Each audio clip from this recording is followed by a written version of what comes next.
अभी हम मौजूद हैं सिवान के भाकपा माले कार्यालय पर और आप देख सकते हैं कि भाकपा माले कार्यालय पर जो भाकपा माले के विधायक हैं सत्यदेव राम, जो दरौली विधानसभा क्षेत्र से आते हैं, ये अपने समर्थकों के साथ सोशल डिस्टेंस का ख्याल करते हुए और भाकपा माले कार्यालय पे ये सिवान में धरना पे बैठे हुए हैं।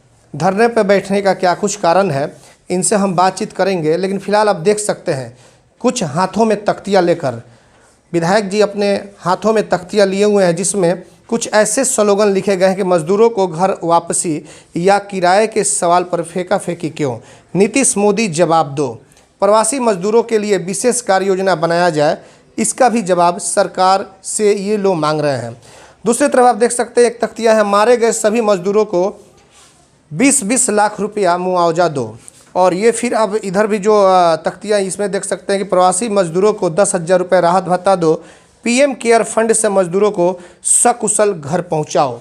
लेकिन आपको बताते चले कि विधायक जी इधर लगभग 15 से 20 रोज़ पहले दरौली में भी अपने ये गांव में धरना पे बैठे हुए थे और उसमें इन्होंने मांग की थी बिहार की सरकार से कि जिस तरह से कोटा के छात्रों के लिए लाने की बात चल रही है, तो जो गरीब मजदूर हैं उन्हें भी उनकी घर वापसी हो, यानी कि बिहार लाया जाए। हालांकि उसके बाद से नीतीश सरकार ने कुछ फैसला भी लिया और अब बाहर से ट्रेनें भी खुल रही हैं, जैसे कि जयपुर से ट्रेन पटना के लिए आई और आज भी ट्रेन कई मुजफ्फरपुर या फिर पटना आई हुई है। गया भी ट्रेन आज आई जिसमें कई मजदूर रुके हुए हैं। जाहिर तौर पे कहीं ना कहीं मजदूरों को लेकर के बिहार में एक राजनीति का खेल शुरू हो गया है, चाहे विपक्ष हो या फिर पक्ष। हम बात करेंगे यहाँ पे भाकपा माले के जो विधायक हैं सत्यदेव राम जी से। सत्यदेव राम जी, आप कुछ दिनों पहले धरना पे बैठे हुए थे, उसमें आपकी मांगे थी कि नीतीश कुमार कोटा के छात्रों को अगर ला रही है तो मजदूरों को भी लाए, उसकी आवाज़ों को आपने बुलंद करने का काम किया था। तो जब ये आपकी मांगे मान ली गई तो फिर आज धरना क्यों, ये शॉर्ट में हम आपसे जानना चाहते हैं। अभी सरकार जिस तरह से हमने मांग किया था कि सारे प्रवासी मजदूरों को बिहार उनके घर पहुंचाया जाए, सुरक्षित पहुंचाया जाए, लेकिन अभी देखा जा रहा है, अभी जगह जगह से हमारे पास लाखों फ़ोन है कि अभी उन मजदूरों जो भूखे वहाँ तड़प रहे हैं और उनकी कोई व्यवस्था नहीं है, न खाने का न रहने का व्यवस्था है और वो तड़प रहे हैं। तो जब तक सारे मजदूर नहीं आ जाते हैं तब तक हमारी लड़ाई जारी रहेगी और हम इस सवाल पर धरना, भूख हड़ताल और जो लॉकडाउन का पालन करते हुए जो भी तरीका होगा, हम उस तरीक़ा से मजदूरों की लड़ाई लड़ेंगे। तो आज जो धरना दिए हैं इसमें क्या कुछ मांगे हैं आपकी? इसमें हमने मांग किया कि सभी मजदूरों को सुरक्षित घर वापस की जाए और सभी गरीबों को 3 महीना तक बिना कोई कार्ड का मापदंड बनाए राशन दिया जाए, मनरेगा में सभी मजदूरों को काम दिया जाए, उनको प्रतिदिन 500 रुपया, महंगाई को देखते हुए 500 रुपया मजदूरी दी जाए और साल में 200 दिन काम दिया जाए। ये हमारी प्रमुख मांग है। विधायक जी, आप मानते हैं कि आपकी बातों को बिहार सरकार ने मांगा, उसके बाद से मजदूरों की बाहर से लाने की बातचीत हुई बिहार में? ये तो हमारी पार्टी के द्वारा 18-19 मई से हम लोग ये आंदोलन चला रहे हैं और ये आंदोलन का एक दबाव पड़ा सरकार पर। जी बिल्कुल। और दबाव में आ करके उसने फैसला लिया, अभी लागू करने में कोताही हो रही है जी। हम उसको संपूर्ण रूप से फिर से ये धरना के माध्यम से कहना चाहते हैं कि संपूर्ण रूप से एक एक मजदूरों को बिहार उनके घर वापस कराया जाए।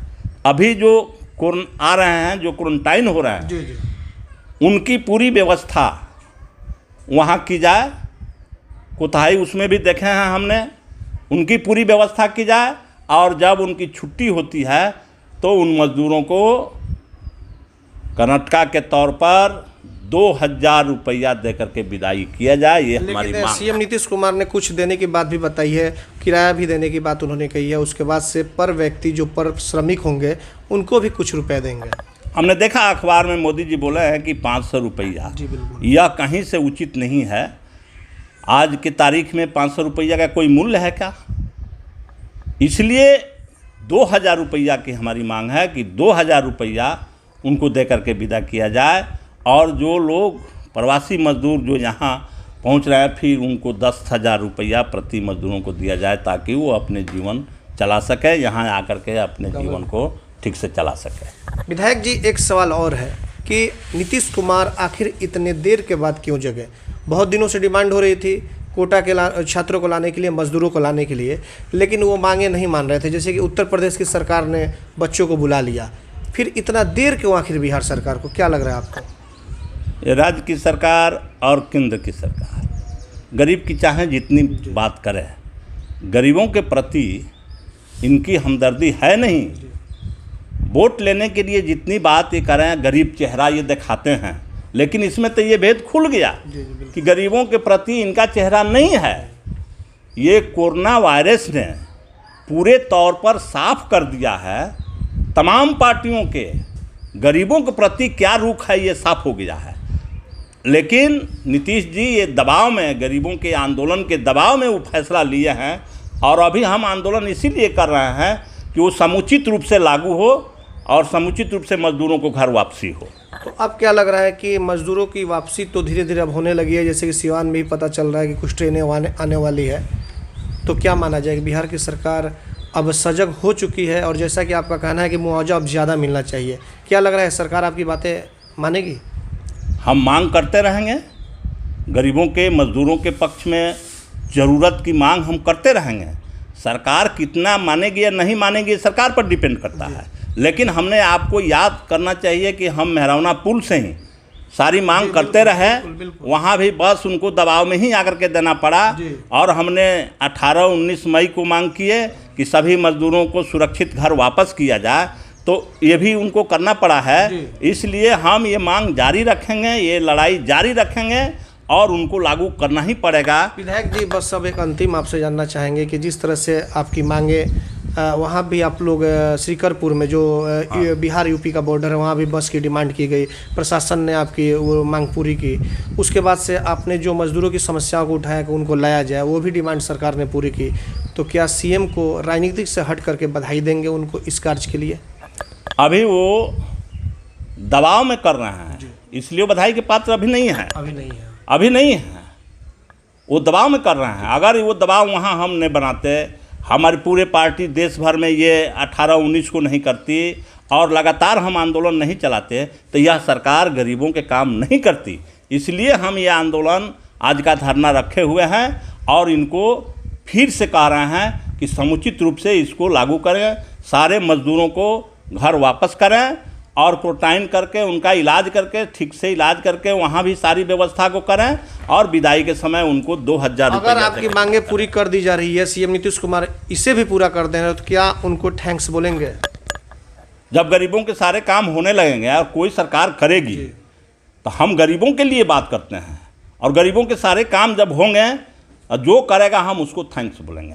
चलिए, तो बहुत अच्छा इन्होंने कहा। आपने देखा कि किस तरह से विधायक सतदेव जी से बातचीत हो रही थी। जाहिर तौर पे अगर शुरू से देखा जाए तो भाकपा माले आम जनता के लिए चाहे किसी भी तरह की समस्या हो लगातार खड़ी रहती है, और ख़ास करके जब से लॉकडाउन हुआ है, विधायक सत्यदेव राम, चाहे वो बिहार उत्तर प्रदेश की सीमा श्रीकरपुर की बात हो, वहाँ पे जब यात्री आए थे तो बसों की काफ़ी दिक्कतें थी। जिला प्रशासन से इन्होंने मांग किया और मांग पूरी की गई। और नीतीश कुमार से भी जब से ये मजदूरों की बाहर से बिहार लाने की बात करने लगे, फिर से कोटा के छात्रों की तमाम पहलुओं पे, तो जाहिर तौर पे नीतीश कुमार ने वो भी डिमांड पूरा किया। हालांकि कई जगहों पे इसका विरोध देखने को मिला था, लेकिन अब इनकी मांगे हैं कि जो मजदूर बाहर से आ रहे हैं उनको 10-10 हज़ार रुपये या कुछ इस तरह का 20-20 हज़ार रुपये देने की बात हो रही है।